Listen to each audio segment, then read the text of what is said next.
Jadi kalau calon presiden tuh harus sejahtera suami istri. Betul? Siapa yang mau calon presiden yang nggak pakai istri? Mau?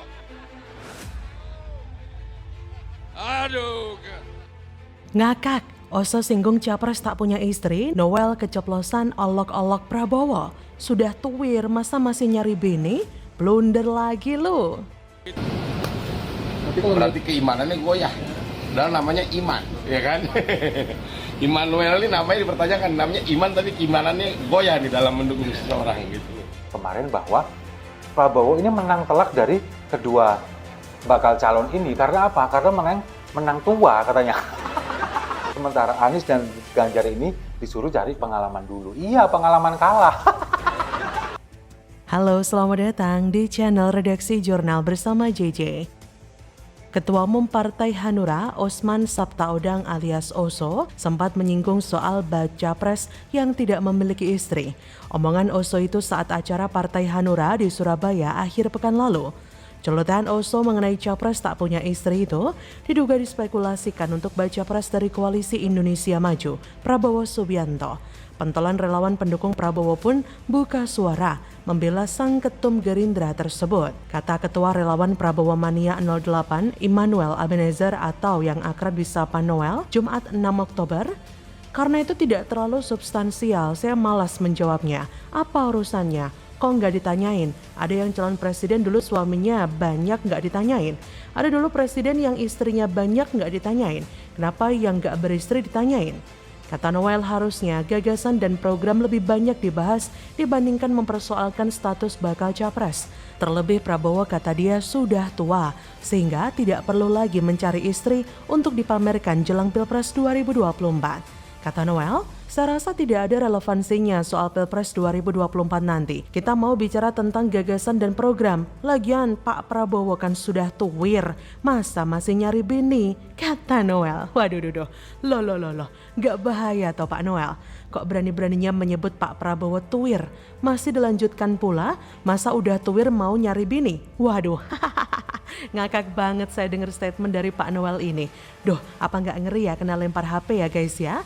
Udah tahu banyak sekali kritikan yang ditujukan ke Prabowo perkara usia tua ini. Salah satu flaw atau kekurangan dari Om Wowo ini yang sudah nggak bisa diperbaiki lagi dengan cara apapun. Bahkan santer ada yang menggugatnya ke Mahkamah Konstitusi segala perkara batasan maksimal usia capres-cawapres. Haduh, lah ini yang katanya relawannya Om Wowo malah dengan gamblang nyindir Om Wowo.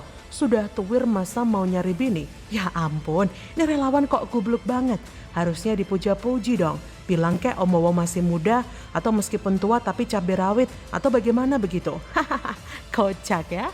Ya, tapi kenapa masalah istri presiden ini perlu dibahas dan menjadi pembicaraan? Karena suatu saat kita pasti akan sampai pada pembahasan soal istri atau ibu negara. Tanpa bermaksud bergunjing membicarakan rumah tangga orang ya. Fakta kalau Prabowo tidak punya istri memang gak bisa diingkari oleh siapapun.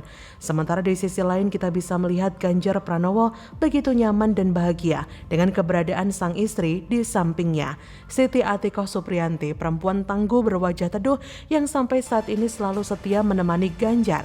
Dalam kenyataannya, keberadaan seorang istri bukan hanya mendampingi, seorang istri juga harus proaktif menyokong kinerja suami.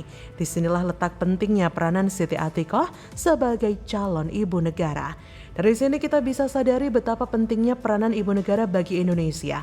Mengingat Indonesia memiliki jumlah populasi penduduk yang cukup tinggi dengan kepulauan yang juga begitu banyak. Presiden pasti akan sangat terbantu dengan keberadaan seorang ibu negara. Sekalipun tidak ada undang-undang, ketentuan, pedoman, atau literatur yang mengatur tentang peran ibu negara, tugas ibu negara jelas tidak mudah. Selain harus bisa aktif dan luas di depan tokoh-tokoh dunia, ibu negara juga harus bisa menjalin kedekatan dengan semua lapisan masyarakat, bertemu langsung dengan rakyat, bahkan memberikan solusi kepada rakyat di saat melakukan kunjungan. Nah, dari sini kita bisa melihat betapa pentingnya tugas seorang ibu negara. Ibu negara bukan hanya sekedar pendamping, apalagi pajangan semata. Keberadaan ibu negara benar-benar dibutuhkan oleh sebuah negara. Nah, dari ketiga capres, hanya Prabowo yang kebetulan tidak memiliki istri. Maaf, tapi itu kenyataan. Ganjar kan punya Atikoh, Anies punya Ferry Farhati. Jadi ya saya cuma mau bilang, hati-hati loh Om Noel, Ini Abu Janda aja udah tiba-tiba lenyap dari sosial media. Ini kok malah nyindir Om Wowo Tuwir? Hahaha, kocak. Waspada aja deh Om. Jadi bagaimana menurut Anda?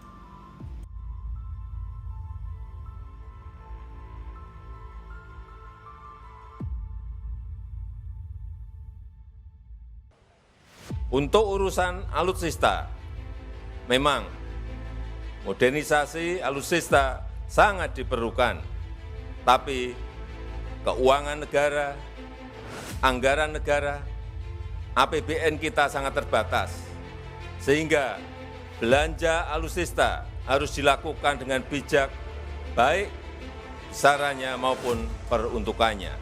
Di hadapan ribuan pasukan TNI, Jokowi berang tempeleng Prabowo soal belanja alutsista sampah. Makin jelas arah dukungan Presiden ke Ganjar.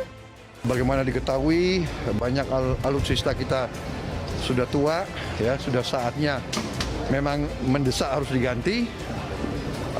Kebutuhan-kebutuhan sangat penting. Apa prestasinya Prabowo? Belanja. Dia adalah menteri yang paling jago belanja. Halo, selamat datang di channel Redaksi Jurnal bersama JJ.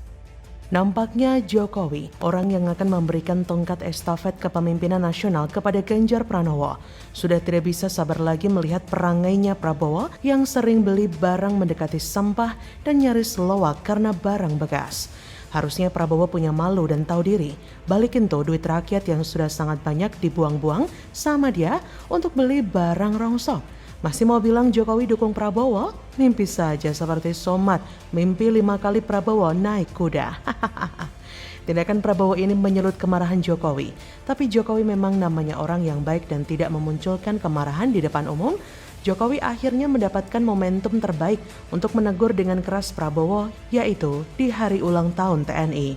Sebagai pecatan TNI, orang ini disikat habis oleh Jokowi soal pembelian alutsista bekas.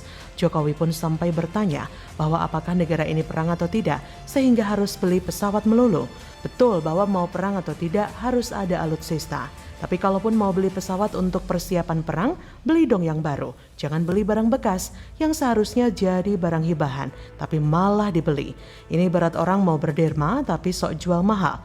Maunya beli. Kalau pakai duit sendiri nggak apa-apa sih, tapi ini kan duit rakyat.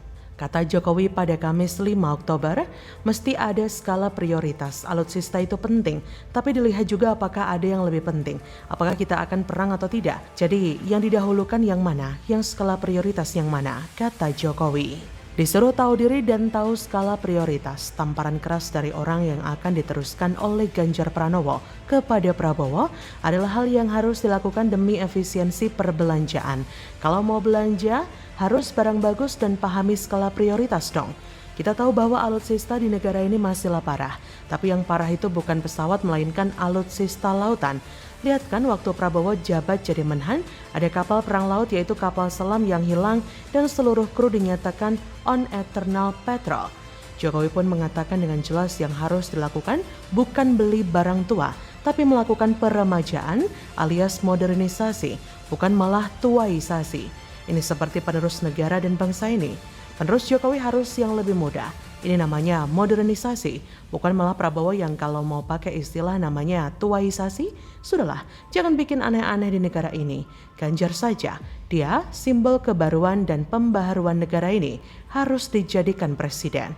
Modernisasi alutsista harus menjadi bagian penting dari perkembangan investasi industri pertahanan di dalam negeri, sehingga harus didorong transfer teknologi, harus didorong peningkatan SDM, dan harus diutamakan produk dalam negeri.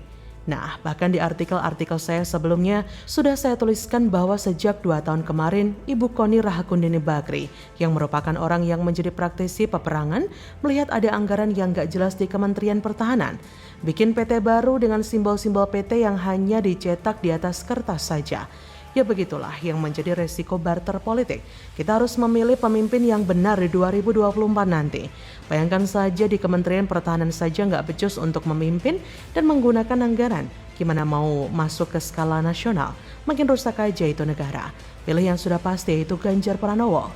Mungkin memang Ganjar bukan orang yang sempurna, tapi ketika Ganjar dibandingkan dengan capres lainnya, tentu dia ada di atas angin.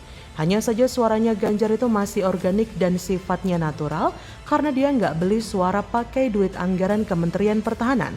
Dia juga bukan orang yang suka mengancam-ngancam dan bukan penculik yang darahnya berceceran di tangannya. Sudah tahu begini, kita harus memilih Ganjar Pranowo dengan pasti. Ganjar harus kita menangkan agar kita terhindar dari kecelakaan. Kita butuh pemimpin yang bisa mengendalikan dan menahkodai negara ini dengan baik. Siapa lagi kalau bukan Ganjar Pranowo? Bagaimana menurut Anda?